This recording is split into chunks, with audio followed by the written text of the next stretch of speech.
C'est arrivé si rapidement. Personne ne l'a vu venir. Et surtout, ne s'y attendait. Tout est encore confus pour la plupart des gens. Mais maintenant, il est trop tard pour faire marche arrière. Il est loin le temps où nous vivions paisiblement, à nous occuper de nos enfants et de nos champs. La guerre laisse place à un carnage sans faille, qui pour la plupart attendent déjà les retrouvailles. Les nombreux événements majeurs ont bousculé la France et d'autres pays dans le monde dans un conflit majeur et qu'on pourrait désormais qualifier de guerre totale.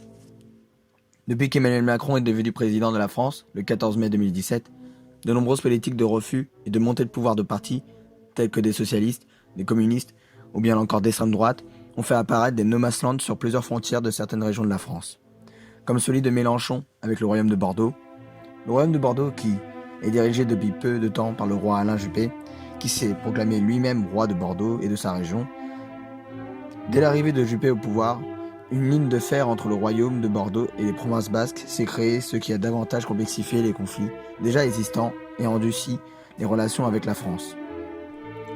Les Basques se sont eux-mêmes proclamés indépendants et ont créé par la suite l'État indépendant des provinces basques.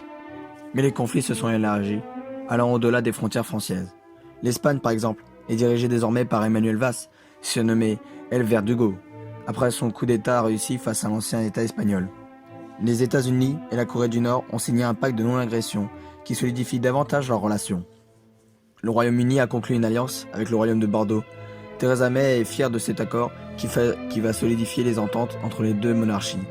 Mais la reine, n'ayant pas un rôle important dans la politique, ne nie pas cette alliance. À l'est de l'Europe, Vladimir Poutine, dirigeant de la Russie, prépare en ce moment même son armée rouge afin d'envahir totalement l'Ukraine. C'est un autre conflit qui inquiète fortement l'Union européenne. Alain Juppé s'est alors trouvé des alliés, les Ligériens. Les habitants des Pays de la Loire sont prêts à se battre sous les ordres du leader Bruno Retailleau. Ce pacte de non-agression s'est davantage amélioré et est devenu une véritable alliance entre les deux leaders.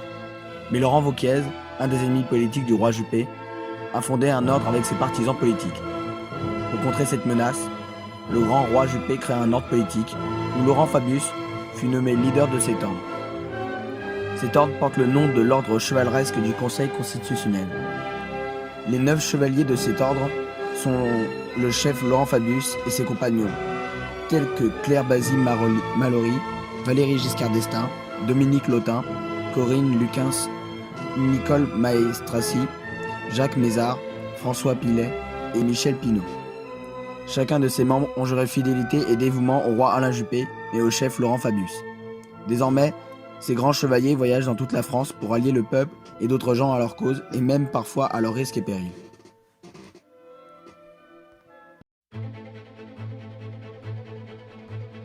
Après plusieurs mois du début de la guerre de Bordeaux, de nombreuses personnalités venant de divers domaines artistiques ou politiques ont décidé de prendre part au conflit qui est chaque jour en expansion en raison des diverses politiques de frontières. Ces personnes se sont fait renommer héros par les peuples de tous les pays.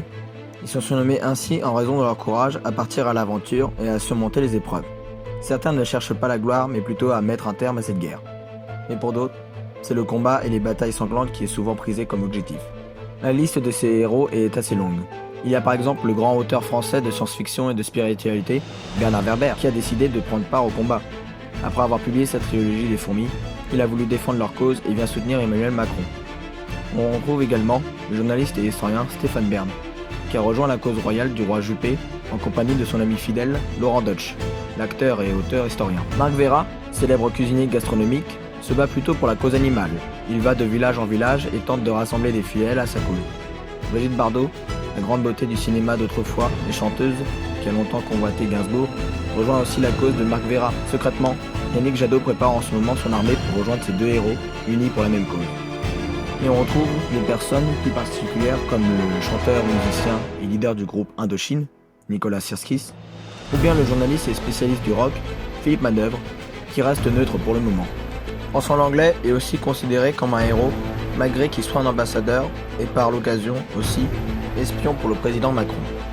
Il y a aussi des héros qui se trouvent en dehors de la France, comme le grand et charismatique acteur Jean-Claude Van Damme, qui se trouve en Belgique. Ces techniques d'arts martiaux lui seront bien utiles pour le combat. Ou bien le samouraï Carlos Ghosn, qui se trouve actuellement au Japon, où il a rejoint un gang de Yakuza appelé les Sushis, mais aussi le bras droit du président Macron, Alexandre Benalla, qui se balade avec les passeports diplomatiques afin de rallier des pays susceptibles de devenir alliés à la République de Macron. Et enfin, l'actrice britannique Emilia Clarke, qui vole sur ses dragons en direction de la France. Il en existe encore d'autres qui ne risquent pas de sortir de leur cachette afin de prendre gain cause à la guerre.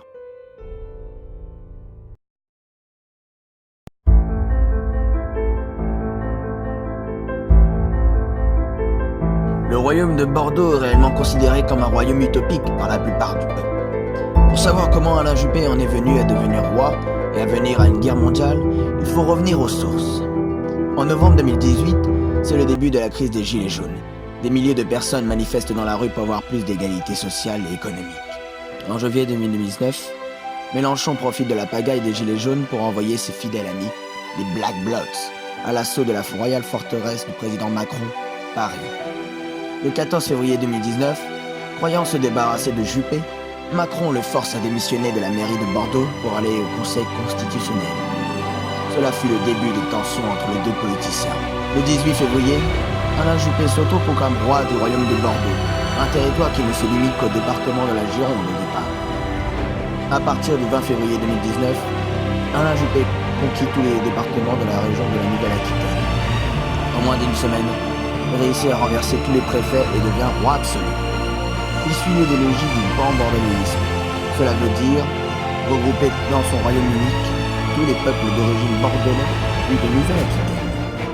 Le 5 mars, c'est le couronnement du roi Alain Juppé à la cathédrale de Bordeaux. Une grande partie du peuple approuve ce changement. C'est la création véritable du royaume actuel de Bordeaux. Personne ne sait vraiment qui fut le premier à avoir enclenché la guerre. Pour certains, ce serait le roi Alain Juppé. Mais la guerre fut déclarée le 16 mars 2018, tout d'abord entre le roi Juppé et le président Macron. L'origine de cette guerre remonte le 11 mars 2019. Emmanuel Macron décida d'envoyer Alain Juppé au Conseil constitutionnel, afin de se débarrasser de lui, comme le disent certains experts du côté royal. Le roi Juppé a cru à une plaisanterie et a catégoriquement refusé. Macron, pris de colère face à ce refus, envoya des émissaires pour tenter de dialoguer avec le roi Juppé.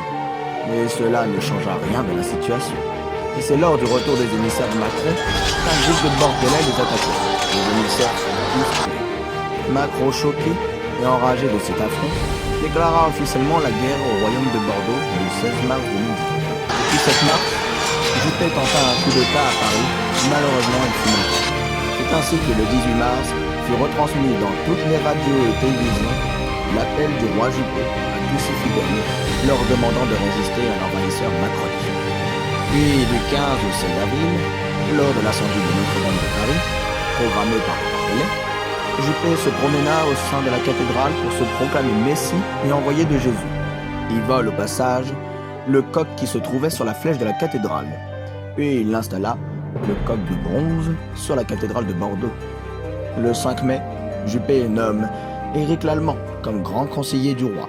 Le grand magicien, surnommé Merlin l'Allemand, voit cela comme un privilège. Désormais, cette guerre est aux mains des grands protagonistes et de ceux qui seront le plus stratèges. La règle est de même pour tous. Les forts peuvent dominer les faibles, mais les faibles peuvent tout aussi sortir de nulle part et être proclamés grands vainqueurs de cette partie du jeu qui ne fait que commencer. Maintenant, il est l'heure pour vous de bien choisir son camp.